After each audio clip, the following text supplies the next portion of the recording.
Alright, listen up, everyone. Cousin Lo has found herself in hot water, getting arrested for possession of some undisclosed substances. On top of that, we've got a lineup of celebrities stepping up, seemingly backing everything Nicki Minaj has been dropping online. Meanwhile, Rihanna's crew is joining in the fun, taking on the Nicki Minaj challenge, and we'll also be diving into Van's revelations about what really happens behind the scenes. Hey there, tea lovers. Welcome back to the Tea Blog. I hope you all are doing well and feeling fantastic. As for me, I'm doing great and excited to share all the latest with you. I'm feeling absolutely fantastic today, so without wasting any time, let's jump right into the tea for today. First up, we have to talk about my favorite cousin, Cousin Lo. TMZ has reported that GloRilla has been arrested due to possession of substances I can't name here. At first, I was like, wait, what's going on? Then I heard people mentioning Mary Jane, and honestly, I thought, okay, that's not so serious, lots of folks use that.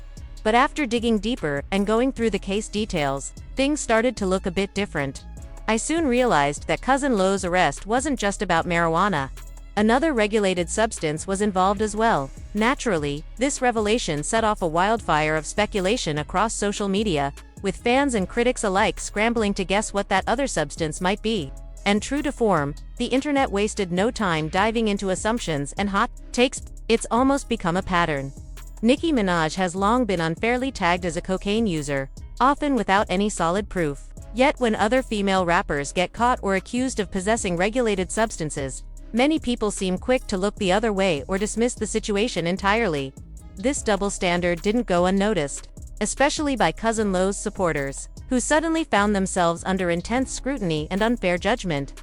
Critics were quick to highlight that plenty of artists have had brushes with similar substances but have escaped the harsh labels and name-calling that Cousin Lo's fans were facing. A perfect example of this double standard surfaced when a video of Doja Cat went viral, showing her seemingly handling some kind of powder. Despite the speculation, no one was rushing to brand her a cokehead or equate her lyrics with drug abuse. Even Doja's most provocative and controversial lyrics haven't triggered the same kind of personal attacks or assumptions that Cousin Lo has endured. This glaring inconsistency in how female rappers are judged on issues of substance use raises important questions about bias and selective outrage. Why do certain artists get vilified while others skate by, seemingly immune to the same criticisms? Is it about who they are, their public image, or simply the narratives that social media and fans have built around them? These questions resonate deeply within the music community and beyond, shining a light on the challenges women in the industry face when dealing with public perception. I find this whole situation fascinating and troubling at the same time because it highlights how unfairly people are treated based on preconceived notions or popularity rather than facts. It also shows how quickly rumors and judgments can spiral online without context or nuance. I am genuinely curious to hear your take on this. Do you think the public holds female rappers to different standards when it comes to allegations of drug use? Have you noticed similar double standards in other areas of the entertainment industry? Let's open up the conversation and talk about what fairness looks like in a world where social media often distorts reality. Drop your thoughts in the comments below. I want to know what you think about this glaring double standard, and how it impacts the careers and reputations of artists like Cousin Lo compared to others. Cousin Lo was freed after posting a hefty $22,000 bond. But keen observers immediately noted the suspicious timing. Her arrest occurred not long after a very public falling out with Bongo, sparking waves of speculation and conspiracy theories.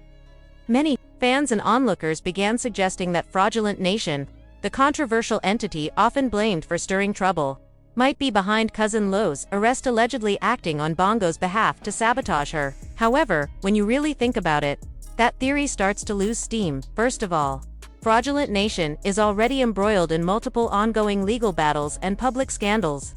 They are juggling far too many complicated and costly disputes to waste time, money, and effort on petty personal dramas involving relationship disputes in the music scene. The scale of their existing legal issues suggests they simply lack the bandwidth to micromanage or engineer such a targeted move against Cousin Lo.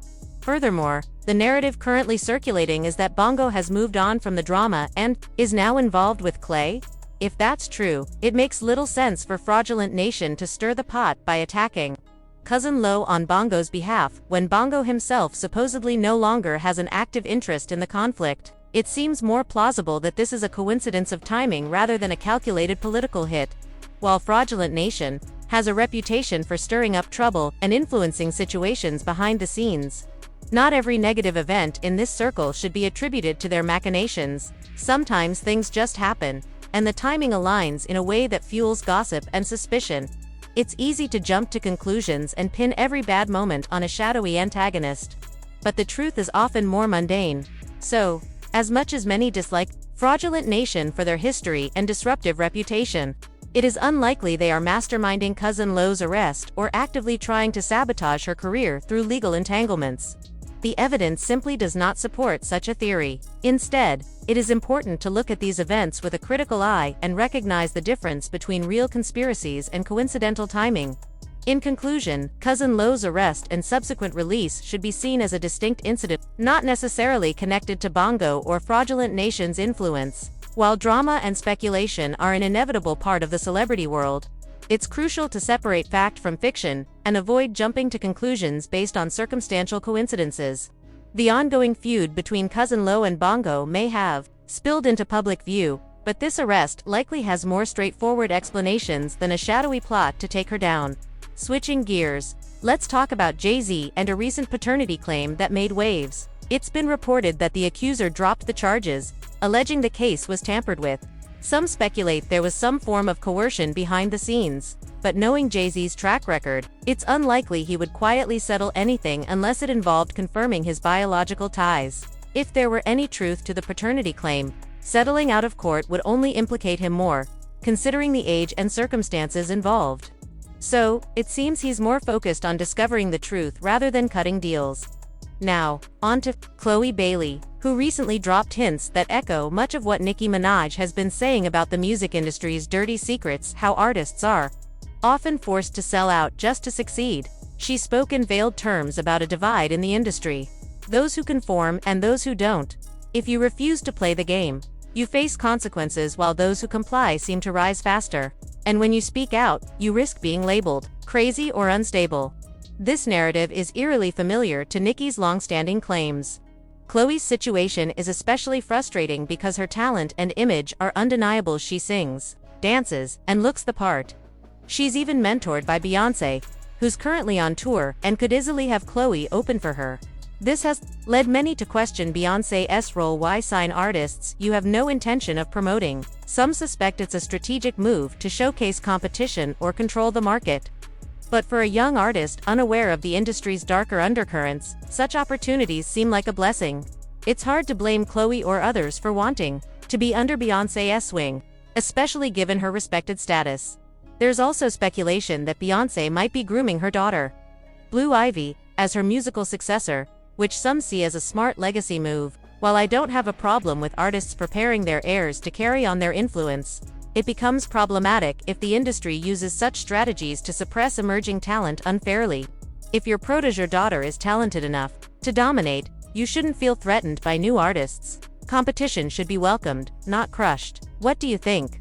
Is this just the harsh reality of the music business, or is there something more troubling beneath the surface? Of course, when it comes to Beyoncé, people tend to defend her fiercely. Many simply cannot imagine her being involved in anything questionable. But let me share what Chloe had to say, and then I'll check back with you. By the way, have you seen Sinners? I did, and honestly, it was phenomenal. After watching it, I actually broke down in tears. Want to know why? Maybe you're thinking, Chloe, you cried. Tell me more.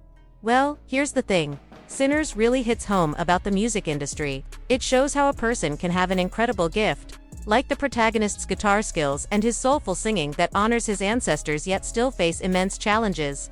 The story reveals how success often attracts vampires, those negative forces urging artists to sell out in exchange for fame and longevity.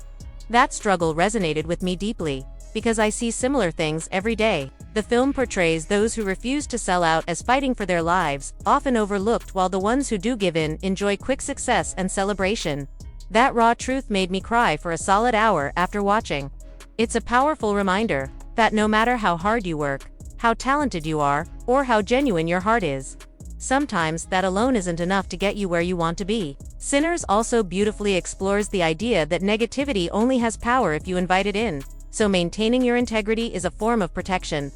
I was particularly moved by the scenes honoring ancestors, the unsung heroes who paved the way for current artists. Anyone with a true passion for their craft, especially those who refuse to compromise, can find meaning in that film. Personally, I believe everything Nicki Minaj has been saying about the industry holds weight. Veteran artists like Ciara, Beyoncé, and Rihanna don't dismiss Nicki's words, they recognize the truth behind them. It's usually the newcomers or jealous rivals who try to paint Nicki as delusional. Give someone a decade in this business, and they'll start echoing Nicki's concerns. Just look at artists like Spice and Paprika, once poised for success, now largely forgotten because they didn't play the game. That's the harsh reality. Moving on, Rihanna's Fenty team recently participated in the Nicki Minaj High School Challenge using Fenty products, which many interpreted as Rihanna showing support for Nicki. While I see where that idea comes from, I'm skeptical that Rihanna personally endorsed it. Most likely, her marketing team orchestrated the campaign. So, I'm hesitant to read too much into it as a direct gesture from Rihanna herself. What do you think? For me, I'm still waiting on Rihanna to explain why she stepped back from recording music altogether. That's the real mystery. Next up, Colin Kaepernick's girlfriend, Van, spoke out about media manipulation and controlling narratives. She offered insight into why certain outlets, like Lauren LaRoa, consistently quote official sources from some celebrities, but rarely extend the same courtesy to others. Like Nicki Minaj, Van described this as a media tactic to control the story and silence dissent when the media fails to maintain control. As with Megan Thee Stallion, for example, they seek ways to push the artist into dancing to their tune. It's a powerful explanation of how narratives get shaped behind the scenes. Finally, I want to address some context around Jay-Z. There was a recent paternity allegation that was dropped amid claims of case tampering. While I can't say Jay-Z did anything wrong, I do know from experience that Roc Nation circulated negative stories about Colin Kaepernick during the height of their association. It's a reminder that in this world, power and influence often shape public perception in ways the average person doesn't see. Thanks for sticking with me through this. If you haven't already, hit that subscribe button and turn on notifications so you don't miss future updates. Until next time. Absolutely. I've shared this story before, but it's worth telling again because it really highlights why I give Harvey so much credit. So, picture this. It's shortly after the Roc Nation and NFL partnership was announced. Harvey calls me up and says, "I just got some info on the phone. I know exactly who my contact at Roc Nation is, and here's what I'm hearing about Colin Kaepernick." He proceeds to share a whole narrative suggesting that Colin didn't really want to play things, like him skipping training or sabotaging himself. At first, I thought, okay, this sounds familiar. It was the same kind of chatter that had started circulating on shows like First Take. Some people said it came from former teammates or insiders. I wasn't sure exactly, but I had definitely heard those rumors before. Harvey then comes over to me and repeats all this, emphasizing that Colin was allegedly reluctant to play. I looked him straight in the eye and told him, "Listen, I don't think TMZ should get involved in this. We don't have the cultural weight or the position to insert ourselves into what's essentially a very sensitive and deeply rooted conversation in Black culture." I explained that running a hit piece against Colin would be reckless, especially because it meant choosing sides in a debate that's way bigger than just the NFL or one athlete. And here's the key. Harvey actually listened. He respected that perspective. He went back on the phone, gathered more information, and came back with a completely different angle. The story that TMZ eventually published was about Jay-Z potentially becoming an NFL owner through his ties with the league. That narrative helped people understand why Jay-Z would enter into a deal with the NFL, framed it as a strategic move, maybe even a chance for Jay-Z to influence the culture from inside, possibly even getting Colin back on a team. It made sense in a way that didn't pit Colin and Jay-Z directly against each other, but instead suggested a more nuanced partnership. Now, full disclosure, I know Colin Kaepernick personally, but I don't have any direct connections to Jay-Z or the upper echelons of Roc Nation, so I can't say what Jay-Z himself might have done. But it's true that people connected to Roc Nation were behind some of the negative stories circulating about Colin. This kind of media maneuvering happens far more often than most realize. It's almost routine. This is why I've always advised celebrities to have someone on the inside at places like TMZ, not to manipulate stories, but to make sure they get a fair shot. When you're in the spotlight, you want to be able to respond quickly and shape the narrative before it spirals out of control. Usually, media outlets reach out to people for comment. Not because they're cooking up stories, but because it's standard practice. If you don't respond, the story runs as is. If you do, you at least get some influence over how it's presented. As for Roc Nation's deal with the NFL, I still don't fully understand the reasoning behind it. Sure, they've done good work through programs like Inspire Change, bailing out activists, supporting communities, and spreading resources. But the move from "we don't need the NFL" to partnering with them and landing the Super Bowl halftime show within a year was abrupt. That shift hasn't been adequately explained, and I imagine Colin and his supporters are still grappling with it too. It raises serious questions that remain unanswered to this day.